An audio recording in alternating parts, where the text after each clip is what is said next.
Okay, today is March 11th, 2023, and we have two very special guests on the show today. Wendlassida Wilfried Fabrice Simporé and Inemesit Richardson, who are both joining us from Ouagadougou, Burkina Faso. Wendlassida Wilfried Simporé is a Burkinabe organizer born in Yako and raised in Burkina Faso. He is an anti-colonial artist and architectural assistant. He has organizing experience with the Socialist Forum of Ghana, having previously lived in Accra, and is a student of the life and legacy of Thomas Sankara. He is now a member of the All African People's Revolutionary Party and the Secretary General of the Thomas Sankara Center for Liberation and African, the Inemesit Revolutionary Party, and the president of the Thomas Sankara Center for Liberation, African Unity. She is a daughter of the Nigerian diaspora, born and raised in Ohlone Territory, California, and Turtle Island, United States. In the past, she lived in Senegal and Ghana, where she studied neocolonialism connected with Pan-African organizations before moving to Burkina Faso to help co-found the Thomas Sankara Center. Thank you both so much for coming on the show, and welcome to the show. Thank you so much for having us. I'm very excited to be on. So I really appreciate this honor to share my perspective on the ground in Burkina Faso with the rest of you, the world at large, and all the viewers of the show. Okay, thank you very much to give opportunity to us to speak about our country. It is a true honor to have you both on the show. Well, I guess today I wanted to talk to you about the important article that you all wrote from the Thomas Sankara Center for African Liberation and Unity, published in Hood Communist on March 2nd, 2023, entitled "The Homeland or Death: Accomplishments of the Traoré Government in Burkina Faso." It has seemed that ever since President Biden took office in January 2021, every other week we've learned of another coup plot or regime change operation somewhere in the global south, particularly West Africa, that has either been backed by the US or had French or some other North Atlantic fingerprints all over them. However, it seems in the past year or so, particularly the last 6 months, we are seeing the opposite trend, whereby several countries are pushing back against US, French, and other colonial powers. Can you update us on what has happened and what is happening in this regard in Burkina Faso? Okay, I'm just going to make sure that he understands that real quick, and then So il veut juste, il a remarqué que depuis que Joe Biden a pris la présidence, il y avait beaucoup de coups d'État réactionnaires à travers le sud du monde. Mais en fait, maintenant, ça semble que les choses tournent dans l'autre direction avec peut-être quelques coups qui ne sont pas dans la crainte de l'Occident. Alors, est-ce qu'on peut donner une mise à jour par rapport à ce qui se passe au Burkina Faso actuellement? Okay, Tu veux parler d'abord ou tu veux? So one of the things that I want to just touch on to start off was, you mentioned, a trend of regime change efforts and coups and coup attempts and across the global south that have been either backed by Biden or heavily supported by the NATO countries, or in some cases directly installed by the NATO countries. And of course, we've seen this, we've seen this sort of thing in Peru. We've seen it, in Haiti, this military invasion, all these different things, constant regime change efforts in Iran and other places. So I think, Burkina Faso, we had a coup. We had 2 coups last year in Burkina Faso, and following a coup that happened in Mali that took almost from the beginning a pretty clear anti-imperialist position. We had a coup in Burkina Faso, and the masses of people were really hoping that it would follow in the direction of Mali, and this was the coup that was that brought former President Damiba to power in Burkina Faso last year.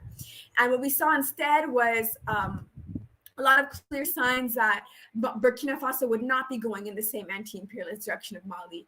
However, at a certain point, we had a second coup, and that's when things really changed, and the direction of the country started to go totally in the direction that Mali has been going in, which is the direction that the masses of the people here want, which is against this Western current, against sort of the Western camp, and towards a more, I'll say, like, towards a position more open to the like sort of more multipolar world that we're seeing emerging right now. So that's what has happened in Burkina Faso. We're no longer seeing a country that after so many decades is like firmly within the Western camp.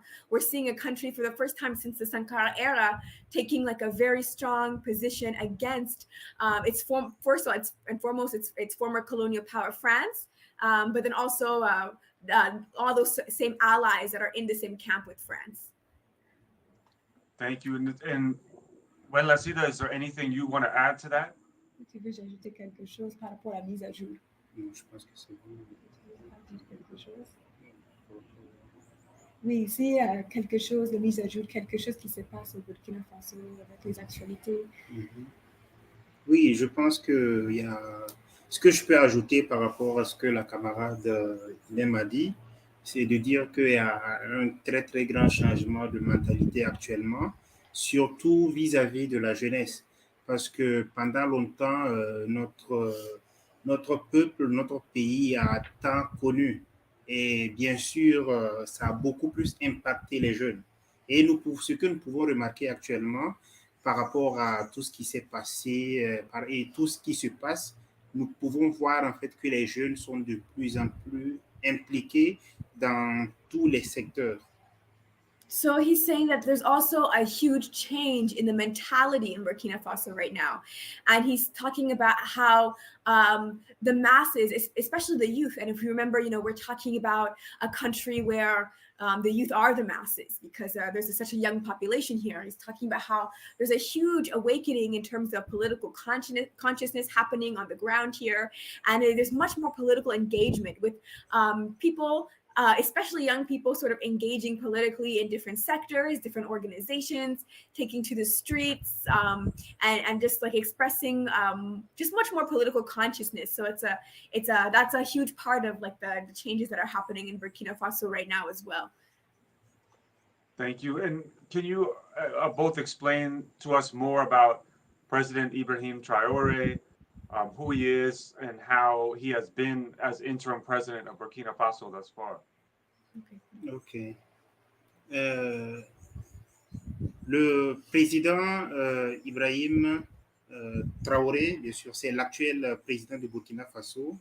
Il a rejoint l'armée en 2010. Tu vas faire en même temps pour ne pas perdre les chiffres. So he's saying, okay, I'll translate as he's speaking. So he's saying that the current president of Burkina Faso, Ibrahim Traoré, joined the military in 2010. Yeah, et il a été sous-lieutenant en 2012. He was like a how do you say, like sous-lieutenant. I think like sub-lieutenant, is that the correct military term, in 2012? Et lieutenant en 2014. And then the lieutenant in 2014. Et il a été capitaine en 2020. And captain in 2020. Voilà, il faisait partie, bien sûr, il fait partie du mouvement patriotique pour la sauvegarde et la restauration. So he's part of the patriotic movement for, how do you say this in English? Le mouvement patriotique pour la sauvegarde et la restauration. So that's the name in French. I feel like maybe it could rest in French. The MPSR. So that's the movement that he came to power through. Il a participé avec l'ancien président d'Amiba, c'est eux qui ont renversé l'ancien président du Burkina, Marc Christian Kaboré. So he was involved also in the prior coup against Roch Kaboré. So he was a part of that first initial coup. Et ensuite, compte tenu de la situation, bien sûr qu'il n'avançait pas parce que quand il renversait le président Roch, c'était le point de vue sécuritaire qui était de plus en plus pire. Et maintenant, vu que l'État ne changeait pas, puisque quand il a pris le pouvoir, il a expliqué que lorsque ceux qui les ont poussés à prendre le pouvoir, bien sûr, la majorité de ce qui les ont poussés à prendre le pouvoir n'a pas été, bien sûr, conquis sur le terrain. Et il n'y a pas eu de résultats concrets. Et aussi, il y avait de plus en plus de la corruption. C'était comme l'ancien pouvoir, en fait, qui avait tourné une grande facette. Aussi, avec l'invitation aussi de l'ancien président et Blaise Compaoré. Tout ça, ça commençait à générer, bien sûr, une préoccupation vis-à-vis de la population. Et avec tout cela, ça a mené au président, c'est ce qui a plus encouragé et donné la force au président Traoré de renverser le président Damiba. Okay, so he's explaining sort of the differences between this first initial coup that happened and then why there was a second coup. So Damiba came to power. A lot of the pretext for this coup d'etat was about the security situation. So there is there's a massive security problem involving certain terrorist activities in the northern part of Burkina Faso, and so that's a huge focus of any president that comes to power in Burkina Faso. That's like a primary major focus right now. And so the pretext was that there was these security issues that were not being solved. But what we saw, and with the public, the masses began to pick up on during the first coup, was a level of betrayal when Damiba was in power. So on the one hand, we didn't see any sort of improvement in the security situation, but also we saw other signs of clear betrayal, such as he mentioned corruption. I'm going to add to that a little bit and say that there were like I'll say kind of rumors that someone got confirmed based off of Damiba's response in terms of his salary being raised. Like he increased his salary as the president, and then like a lot of the other ministers that came around during the time, like they all just got this giant raise that was very controversial. And then he mentioned as well, there was a pardon that was given to Blaise Compaoré. So during the Thomas Sankara trial, Blaise Compaoré, responsible, found guilty for the assassination of revolutionary president, Pan-Africanist Thomas Sankara. This man who assassinated him, and of course with CIA and French backing and major support, and then who was the president of Burkina Faso for 27 years, was finally found guilty and then immediately pardoned by the Damiba administration. So it began to become very clear on the sort of popular level. Oh, this is not when we saw that there was a new sort of transition happening in the country. This is not following the direction that the people wanted. And so that was sort of, it was at this point of like a really heightened disapproval towards Damiba and mass unpopularity that there was the second coup that happened that now the President Traoré was involved in. Okay. Et ce qu'il faut comprendre, il n'est pas devenu directement président quand il a renversé l'ancien président. Il y a eu un conseil qui se sont réunis et qui l'ont mené parce qu'il avait remis directement le pouvoir au peuple. Et maintenant, après conversation, il y a eu un conseil qui s'est réuni et qui l'a désigné président de la transition, chose qu'il a acceptée. Et voilà pour... Okay, so when Traoré came to power, actually, so when the coup happened, it wasn't to put Traoré in power. He was not there was not a coup and then he declared himself president. What happened was actually there was a coup. There were people who within his sort of ranks that orchestrated this coup, and then for a while there was like a little conversation that was happening in the beginning in terms of like, okay, who is going to come to power. So it wasn't like this power grab that he put himself in front of, but it was actually something that once they saw that, they had put Damiba in power, Damiba was betraying sort of the will of the people, that's when there was another coup. And then later on, after they met amongst themselves, after that, Traoré had, he accepted sort of to become the president after sort of having this arrangement with the council. Okay. Donc, c'est ce que je pouvais dire en général à propos du président Traoré. So that's what his, yeah. Is there anything else you want to add to that? Okay, I can say, honestly, one thing I would add, because I know that a lot of people who are going to listen to this, like this, especially audiences coming out of like the United States and other countries, particularly in the imperial core, and even other countries in the global south, like this sounds like a very strange sort of arrangement. It sounds for some people like very alarming and unusual. Especially to have the military take power in this sort of way, and then to have it be so popularly supported and so backed by like the masses of people here. But I do want to just say that this is something that we've seen in the past in Burkina Faso. So Burkina Faso has had a series of different coups, and one of those coups was the one that brought Thomas Sankara to power. And there's very interesting parallels, because Thomas Sankara actually, when he came to power, did so after having helped another coup government come into power in the same way. It's a very similar situation where there were two coups, and the revolutionary sort of government did not come in until the second time. And so just to show, just to explain and clarify, this has happened in Burkina Faso before, where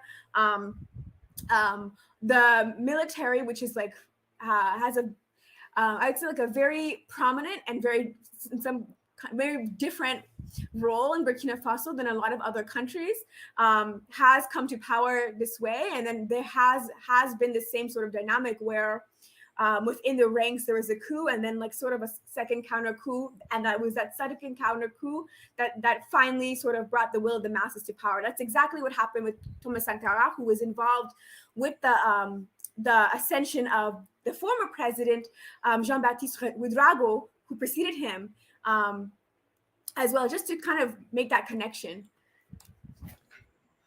Thank you both for explaining that background. And can you also tell us who Prime Minister Apolere Joachim Kelembe Tambela, I'm sure I'm pronouncing his name terribly, but the Prime Minister's, can you tell us a bit about the Prime Minister, his background as well?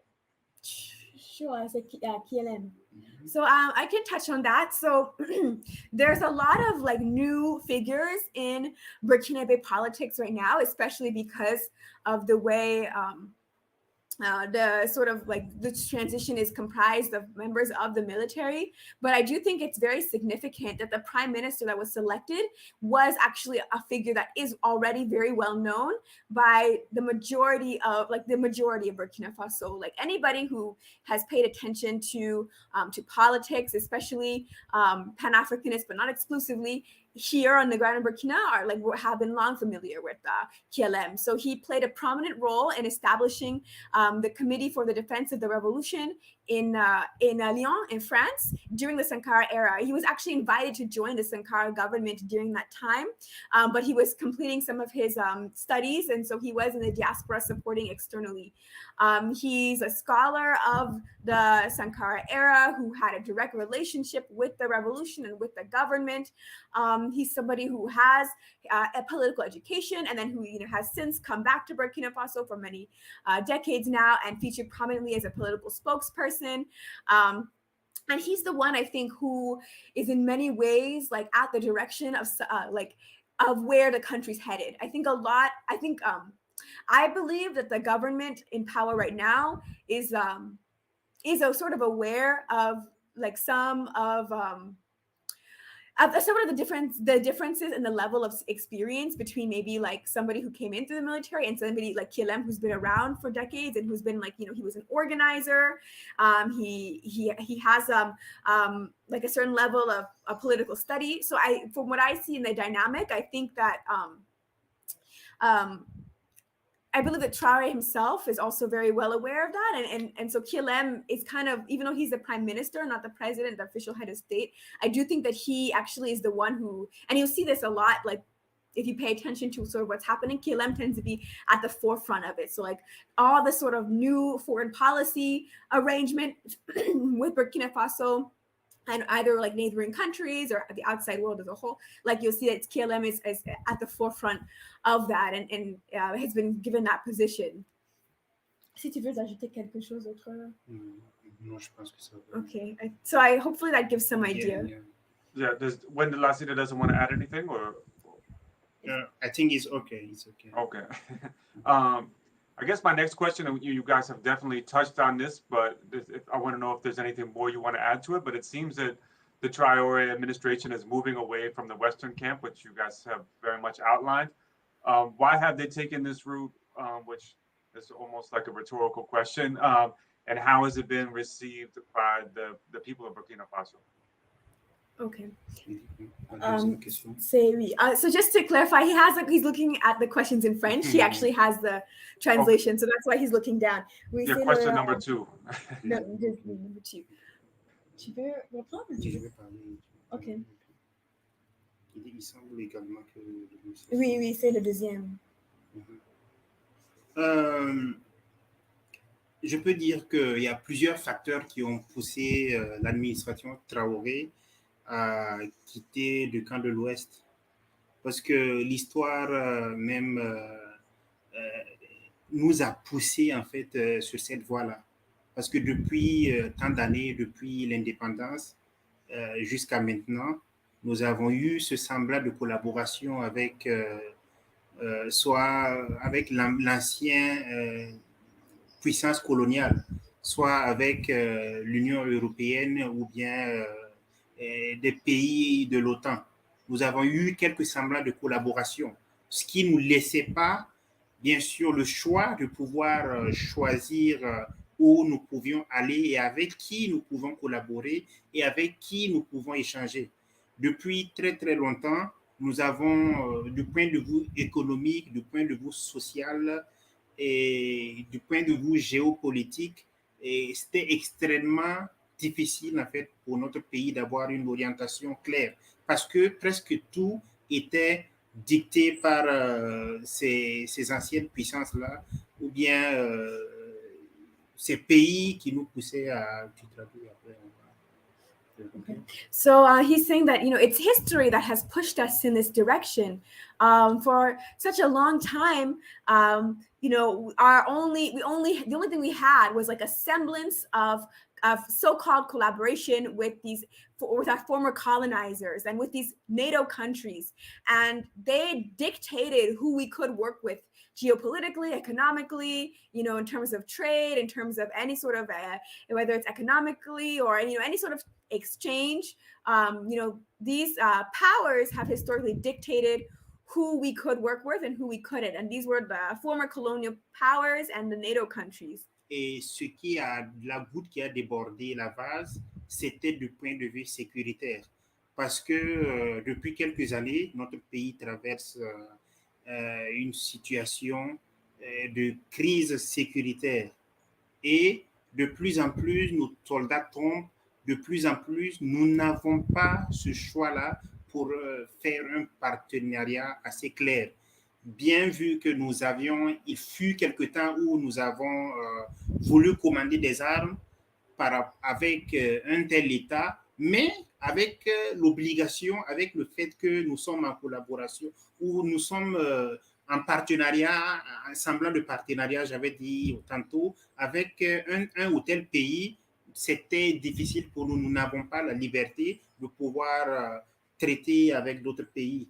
Donc, nous étions en train de tourner, en fait, sur cette roue-là sans trouver de solution assez claire. So he's saying the tipping point was really this massive security crisis that's happening right now. We've been involved in this major security crisis, and we have wanted to have military support from real partnerships who could help us support us get through this crisis. But we have not been able to. We've pretty much not been allowed to have any sort of real partnerships. We wanted to. The state has wanted to receive arms from certain countries to help in this struggle, and it just has not been allowed to because of the so-called alleged partnership between France, a colonial power, and then Burkina Faso. Donc c'est avec ces quelques exemples-là qui ont bien sûr poussé. Nous sommes dans un monde potentiel qui est évolution, et bien sûr ce monde qui est multipolaire là, nous voulons aussi nous conformer et face à cette multipolarité qui se tient. So he's saying like the world now is an evolution. You know, we're seeing ourselves face to face with a more multipolar world, and we want to be a part of this now multipolar world where the power is not just concentrated in this one colonial sector.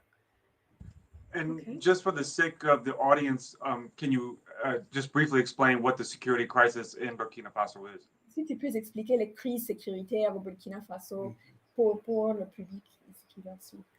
Ok, déjà, depuis très très longtemps, nous avons de plus en plus d'attaques terroristes, voilà, qui visent le Burkina Faso et bien sûr aussi quelques pays de la sous-région.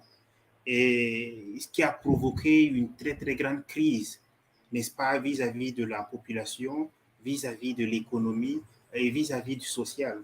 Parce qu'il y a eu plusieurs millions de déplacés internes dans le pays. Il y a la pauvreté qui s'accentue.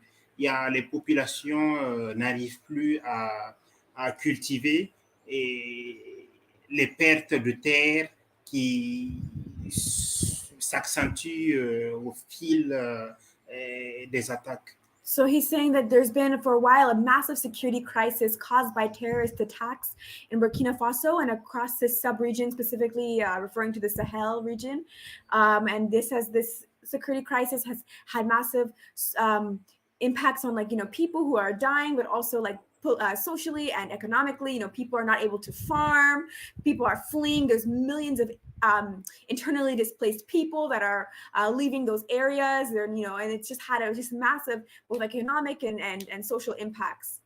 Et bien sûr, du point de vue politique, le Burkina Faso n'arrive plus à faire des traites, par exemple, avec plusieurs pays, parce que vous savez, quand votre pays est en crise sécuritaire, beaucoup de partenaires vous fuient et beaucoup d'investisseurs aussi vous fuient. Donc, c'est difficile, en fait, avec le pays. And so it impacts economic partnerships because, you know, people don't want to do certain forms of trade or investment in Burkina Faso because of the security crisis as well. Like, it's had also just a massive economic impact in relation to other countries. Sorry, go ahead. Sorry, please. No, is there anything more you wanted to add, Inemesit, to this question, the general question? Yeah, I mean, there's a few things that I think are also important to touch on. So for one, I mean, to understand what are the roots of this crisis. I mean, we know that you know, the war on terror was declared in 2001, and here we are in 2023 in a region of Africa which prior did not have any sort of terrorist attack or terrorist threats. You know, the government of Mali actually does a very, very good job of just having the courage to just explain in a very honest and frank way, you know, what is this where are these attacks coming from? And for one, there was the NATO invasion of Libya. So when Muammar Gaddafi was assassinated and Libya was invaded, there were certain groups of people who weren't able to invade the toppled government's weapon stash. And so they were able to grab these arms and they took those arms into the Sahel, specifically to Mali. And so that led to, you know, this sort of separatist movement that is now like well armed, and that it's just kind of continued to spiral, and then that has had a big impact on Burkina Faso. So that's spilled into the Burkina Faso border. So that's one aspect. Also, you know, Mali has been trying to wage this struggle at the level of the UN, saying that they have evidence of French support for terrorist organizations operating in the Sahel in terms of providing arms and as well as providing intelligence to some of these groups that they claim to be fighting. And so this has been something that Mali has been trying to sort of raise to that UN level, but because France has veto power, of course, and Mali does it, it's also been something that's been a struggle for the Malian government to really bring to that particular stage. But these are the sorts of things that, you know, that we're hearing coming out of certain administrations operating in the Sahel right now. Just blatant sort of collaboration with groups that, they're supposed to be fighting against. So that's one thing I wanted to touch on. Also, just in terms of, why would Burkina Faso not want to collaborate with France, and to explain some of what he was touching on in terms of like, Burkina Faso hasn't been allowed to have other partners. Of course, we know, France was never really a partner. It's a neo-colonial dynamic. But why hasn't Burkina Faso been able to have like real partners in the world? Well, a lot of that has to do with the way France controls the economy of Burkina Faso and other African states. There's a currency system called the CFA franc, and with the CFA franc system, France has voting and veto power in the like centralized banks of West Africa as well as Central Africa. And then France also holds on to African reserves, up to 50% of African reserves, some historically more than 50%, but at least 50% right now of the actual African reserves are in Paris right now. And then, like, on top of that, the actual value of the currency that's used here is anchored to the euro at a rate that's fixed by France. So France has been historically able to determine like what is the value of the currency here in West Africa. It has nothing to actually do with like the changing economic situation on the ground. It has much more to do with, how is the euro doing? And then, France saying like vis-a-vis the euro, how much should this be valued? And so because of that sort of arrangement, whenever Burkina Faso wants to do trade with another external partner, France is capable of just like blocking it and like vetoing it. So it's this big struggle where, France just has this extreme, we talk about neo-colonialism, but it's just it's so close to like the really, former like 20th century forms of like formal colonialism that still operate here. And so that has some to do with it. And then also, the partnerships that Burkina Faso signed with France, some of that was also part of that same sort of arrangement back in the 20th century. When the states became independent, there were certain clauses and conditions that were signed about, what would that military relationship be like, that granted France the right to intervene in its former colonies. Some of that is like, you could say it's somewhat symbolic in the sense that, of course, we can say no, and we're saying no right now, but it's also been something that's been enforced. It's been something that, we've seen up until like a certain point, we've seen that in power. And so we've seen like this sort of long struggle between like more progressive forces, and then France installing who they want, and pulling these covert operations and manipulating things behind the scenes to make sure that they still have that same power dynamic in the region. Thank you for explaining all of that, both of you. And how is the broader geopolitical situation impacting Burkina Faso? I know you guys have began to touch on it somewhat.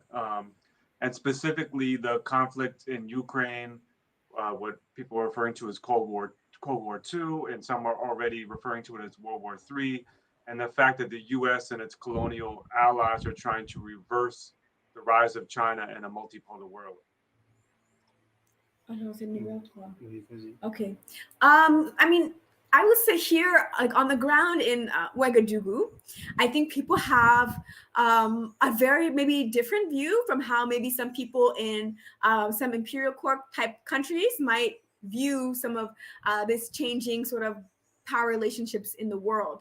So I'll say, honestly, people on the ground, like the majority of the people are very excited actually by the rise of non-Western powers, I would say China, but especially here, like Russia, because, we have the potential for new partnerships on the table, and we don't have that sort of antagonistic history between Russia and Burkina Faso. So people are really excited that, for so long, it's only been really NATO countries, and now it's like, okay, maybe we can collaborate in ways that are strategic with other rising powers. So it's been something that is very popularly supported by the majority of people here. Do you have? Yeah, Wendlassida, anything you want to add to that? Si tu peux ajouter quelque chose, j'ai parlé de comment la Russie polaire, comment la multipolarité impacte le Burkina Faso. Ok. Si je vais parler de... Oui, multipolarisme. Comment ça impacte le Burkina Faso? Surtout, de mon point de vue, Bien sûr, c'est bien sûr diversifié. Ce que je peux dire par rapport à cela, c'est le fait que il y a une grande prise de conscience actuelle avec, bien sûr, nos responsables politiques et vis-à-vis de la population aussi. Et nous voyons que euh, avec la guerre en Ukraine, si nous étions bien sûr unis, davantage si les pays en Afrique étaient unis, nous n'allons pas autant percevoir ou souffrir bien sûr de cette guerre-là, de cet impact-là. Bien sûr, parce que quand la guerre a commencé, il y a eu quelques denrées agricoles, la hausse de quelques denrées agricoles, par exemple le pain, et l'essence aussi qui s'est vue augmenter.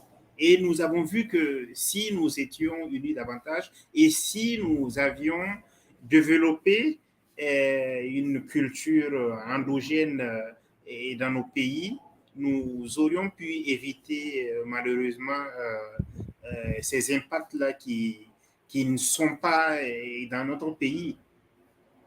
Okay, so he's saying that there's been this like a massive change in the sort of the popular consciousness, both like, you know, on like the ground here, but also at the level of the heads of state, because a lot of people are realizing that if Africa was united, we'd be in a much better sort of position to navigate some of these changing geopolitical situations, especially like with the war happening that you mentioned, like the World War III or the war between Russia and Ukraine.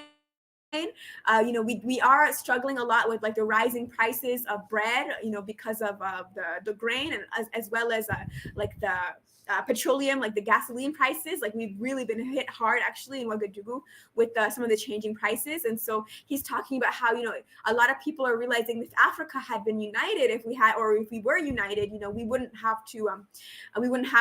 this sort of same dependence. We'd be able to just consume like what we are producing here, and then we wouldn't be so impacted by the whatever changing geopolitical situations emerge. Thank you for explaining that. And one follow-up question, because there's so much disinformation in the U.S. and the West generally. Can you explain sort of the difference between France and France and the U.S.'s military presence in Burkina Faso and Mali and Africa generally, compared to that of Russia and even the private military arm of Russia, the Wagner Group, just to name it, so that can get addressed. Alors, si on peut expliquer les différences entre les militaires françaises et états-uniennes et le militaire de la Russie, et ici spécifiquement le groupe Wagner, juste pour prononcer les mots, comme on entend parler beaucoup de ça, si on peut expliquer les différences. Ok. C'est une très belle question. Cela, bien sûr, nous permettra de donner quelques éléments de réponse par rapport à cette question.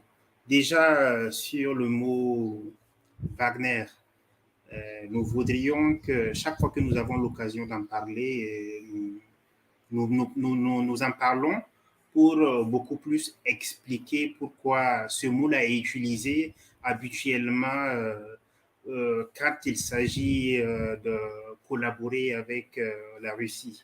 Vous savez, depuis la nuit des temps, l'Occident, bien sûr, trouve toujours une manière plus simple, une manière juste à pouvoir justifier en fait quelques crimes, ou plutôt justifier leur attaque. Vous saviez, pendant très très longtemps, quand on voulait par exemple justifier une attaque, par exemple pour un pays, on disait que c'était un pays communiste. Facilement, on pouvait voir en ce pays-là un État ennemi. Et quand ça a changé, les pays révolutionnaires, on voyait des pays qui étaient contre la démocratie, des pays qui étaient contre le développement, bien sûr, humain, qui étaient contre la civilisation. Et actuellement, facilement, ils utilisent le mot Wagner parce que, soi-disant que les militaires Wagner sont contre les droits de l'homme. Nous trouvons que C'est juste un moyen d'utiliser pour pouvoir facilement justifier leur présence ici. Parce que tout compte fait jusqu'à preuve de contraire, le président Traoré lui-même l'a expliqué que nous n'avons pas de gouverneur ici.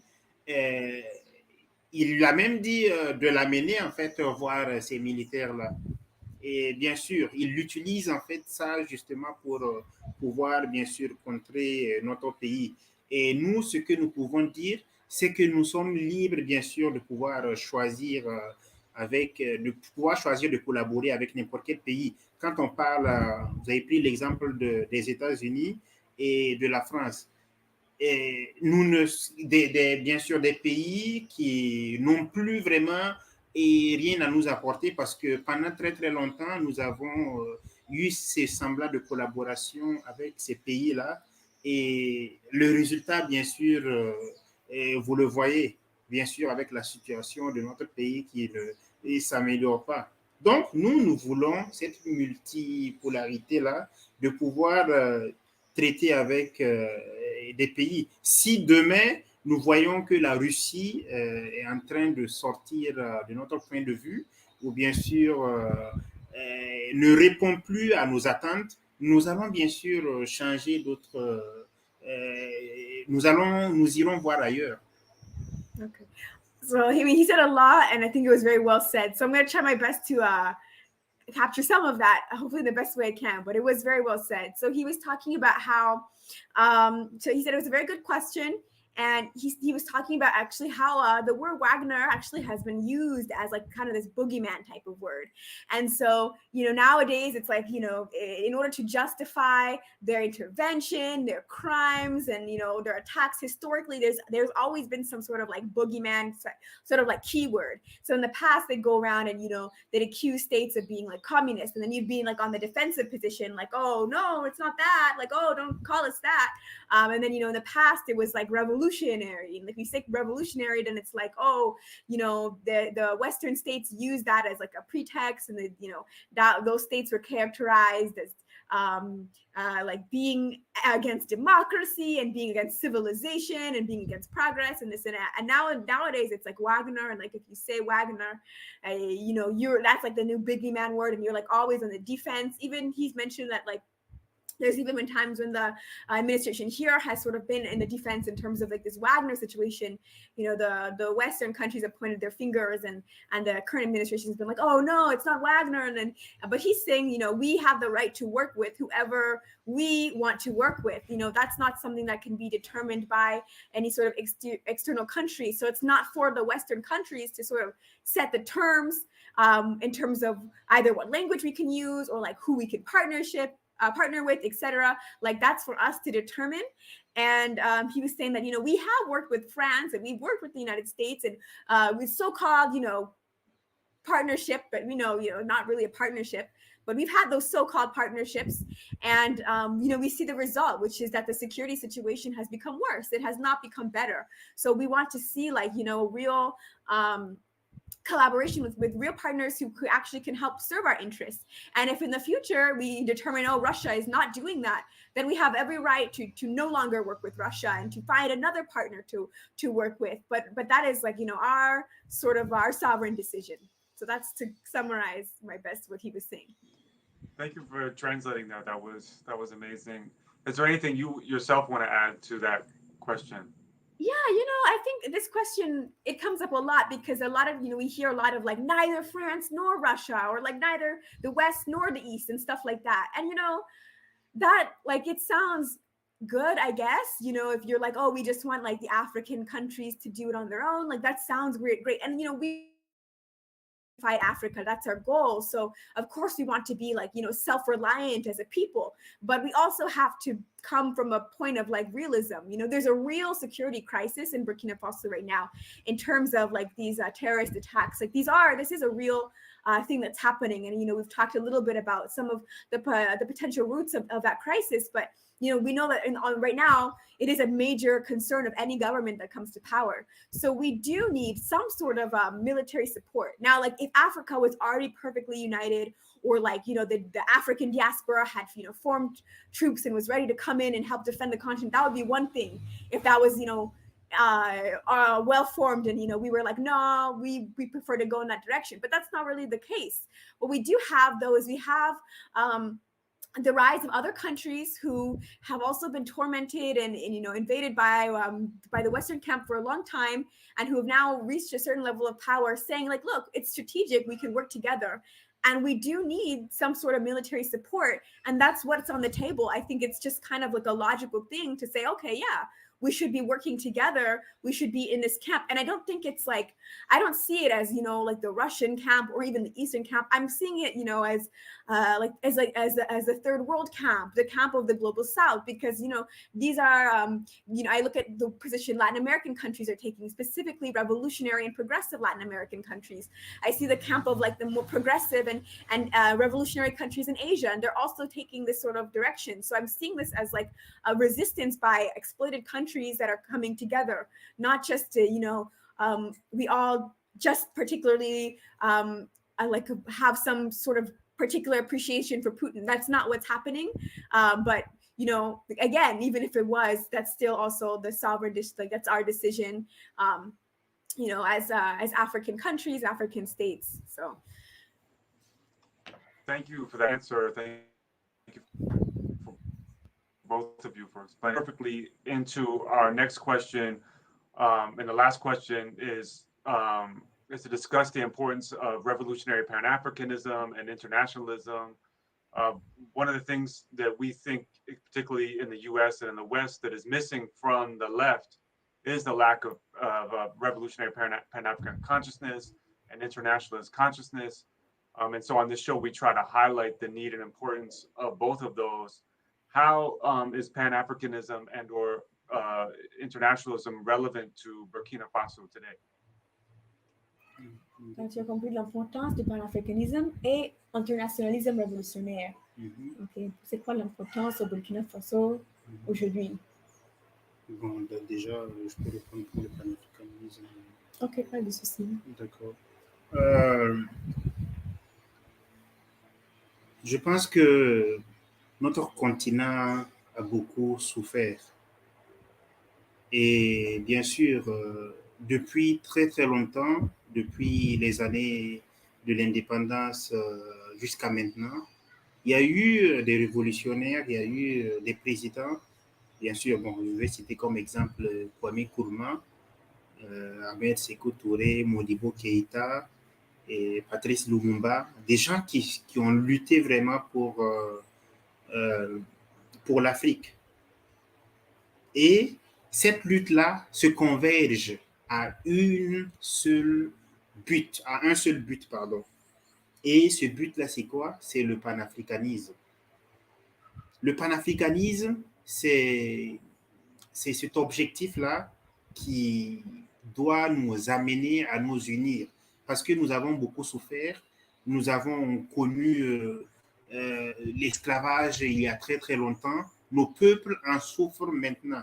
Je vais parler bien sûr de la diaspora, qui fait partie bien sûr du panafricanisme, qui fait partie bien sûr de l'Afrique, de l'Afrique, des Africains d'ailleurs. Et bien sûr, ce panafricanisme-là est un objectif pour nous, peuple africain, qui pourra bien sûr nous aider à nous repositionner et dans ce monde-là qui est en pleine évolution.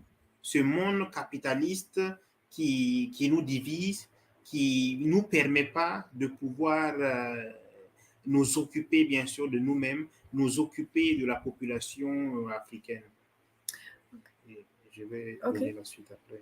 Okay, so he said that Africa has suffered for a very long time, but we have seen historic revolutions, and we had revolutionaries, and he cited Kwame Nkrumah, Ahmed Sékou Touré, Modibo Keïta, and Patrice Lumumba as examples of these revolutionaries, and they all had one goal in common, and that goal was Pan-Africanism, for all of the African people to unite after having suffered for a long time. And he mentioned the transatlantic slave trade and how that was the beginning of a lot of suffering for African people. And he talked about the African diaspora around the world who are part of this Pan-African struggle and are part of the struggle to unite Africa, and how there's been this historic struggle to against the capitalism that divides us, that keeps us divided. Si tu as quelque chose d'autre à ajouter. Ok, par rapport Oh, c'est bon, tu as dit que tu veux continuer après. oui, bon, je vais laisser. Okay, so that was his explanation of the importance of Pan-Africanism. Is there anything you want to add, or was it? Yes, I'll say that Pan-Africanism has been a big conversation in Burkina Faso right now. Everywhere you go, there's just like so many organizations and different structures that are talking about Pan-Africanism as like a unified African federal state, and this custom of like creating an African federation has now been adopted by the heads of state as well. So Prime Minister Kielem de Tambela is very adamant about the creation of a Pan-African federation between Burkina Faso and Mali, and we've now seen that Burkina Faso and Mali are currently in discussion, like working through this question of how to create a federation. And then we've seen other states invited to join the federation, such as Guinea-Conakry and Chad. And we're trying to see, maybe if those other countries will agree upon joining it or not. But we do hear like a lot of conversation, a lot of organizations calling for like a federal United States of Africa. So that's one aspect. I think on the question of internationalism, I think internationalism and this question of multipolarity is like they really go hand in hand. Because we're seeing, collaboration not just with places like Russia, but also with countries like Iran, and which is also resisting Western imperialism. And very recently, like really just in the last like week or so, also like a new relationship kind of emerging with China as well. And so a lot of these countries that are targeted by the Western camp, we're seeing like this collaboration. So I think the internationalist aspect kind of touches on what I had mentioned before, which is like this camp that's emerging is like the camp of like the exploited countries, the camp of the countries that have been colonized, not just like everybody allying with like one particular state, but I think it's a kind of this internationalist coming together, almost like something like almost like some sort of historic reference to like the tricontinental type of thing. We see like Africa, Asia, Latin America. And another point on this actually is President Lula of Brazil, who is he's starting to strengthen some relationship with the government of Mali, which is like one with the government of Burkina Faso. So we're seeing like the Lula administration. So we're seeing like, really this sort of like Africa, Asia, Latin American type of camp emerging, I think, much more than just it all being about like any one particular country. So I think that kind of hits on the internationalist aspect as well. Thank you. And those are all the questions I have for you today. Is there anything you all wanted to mention before we close? S'il y a quelque chose d'autre que tu veux mentionner avant qu'on termine? À propos de la question À propos de tout l'interview. Oh no, our camera is off. One second. Okay, there we go. Oui, en général, s'il y a quelque chose d'autre d'ajouter pour un dernier mot. Un dernier mot. Oui, pour le premier. Oui. Ok, d'accord. Pour ces deux remercier. Voilà. Je remercie bien sûr l'occasion qui nous est donnée de pouvoir discuter avec la communauté, bien sûr, d'ailleurs, les Africains d'ailleurs, et bien sûr tous ceux-là qui soutiennent l'Afrique et tous ceux-là qui portent une atteinte, favorable en tout cas à notre pays. Et ce que nous voudrions dire, c'est de pouvoir avoir en tout cas l'occasion de pouvoir parler habituellement de notre pays et de donner en tout cas l'information de plus en plus correcte, voilà, au-delà des informations que nous voyons bien sûr à la télé, qui peut être des propagandes. Et aussi par rapport à notre pays en difficulté, comme d'ailleurs d'autres pays, nous voyons que c'est mentionné partout que ce sont des pays qui sont déconseillés, bien sûr, pour les visites. Et la venue de Inemesit déjà porte, c'est une chose déjà contraire à ce qui est là. Nous disons en tout cas que c'est vrai que la sécurité n'est pas aussi à point, mais c'est pas aussi en tout cas un très très grand problème d'être ici. Nous invitons tout le monde à visiter le Burkina Faso. Nous invitons tout le monde, bien sûr, à faire le pas ici pour découvrir notre pays. Voilà, aussi à la communauté anglophone. C'est vrai qu'il y a la barrière de langue, mais nous pouvons en tout cas essayer de pouvoir, bien sûr, parler et transmettre tout ce qui... Okay. Sorry about, I think it maybe is a connection problem. The camera just keeps shutting off, but I'll keep turning it back on. So No he worries. was saying just a big thank you to everyone listening, to Africans in the diaspora listening, and to everybody around the world who just has any, has real support for Africa. We appreciate every single person that it's tuning in, and just it's a really big opportunity for us to transmit what is the truth about Burkina Faso. We know there's like a lot of propaganda in the media. Oh no. That's okay. A lot of like propaganda in the media saying certain things about Burkina Faso, and it's true that there is like security. So he was just saying thank you to everybody tuning in, and this is a great opportunity for us to combat some of the propaganda in the media against Burkina Faso. It's true that there is a big security problem here, but at the same time, it's not the whole story, and it is possible people can come and visit. They can know Burkina Faso, and it's like very important that people are engaging with us, exchanging with us, and so we're very happy to be able to speak to people, especially like knowing that there is this language barrier that we're traversing right now, or that we're crossing this language barrier. So we're really happy to be able to like share with your audience. For myself, I'll just add for like some final closing words. I think it's very important that people study history, and I really want to encourage people to look at the history of Burkina Faso and the history of the Sahel, to really look at to study the history of Thomas Sankara, to study the history of French intervention across Africa.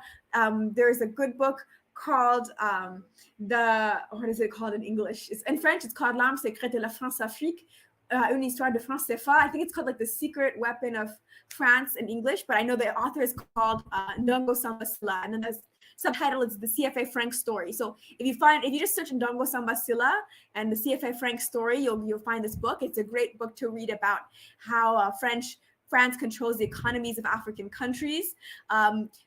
Mali is a country that you can tell is very near and dear to Burkina Faso. Its revolutionary history is much less known in the English-speaking countries. So I want people to learn about Modibo Keita, who was a Malian revolutionary. I think there's just, unfortunately, the information in English about him is not very great. Like it's first of all, it's very little, and then second of all, I think it downplays just how much he did and how revolutionary he was. But I do encourage people to seek out that name as well, Modibo Keita, as well as Awa Keita, who was a revolutionary socialist Pan-African woman from Mali as well. So to know those two names, just to keep studying. I think that's really important, and to keep engaging with Burkina Faso and engaging with the Sahel and Africa in general. So that's my final word. Thank you so much. Oh no, yeah, thank you for adding that, and we completely agree with everything you said, and it's been an honor having you both on the show, and we hope to have you guys back again soon.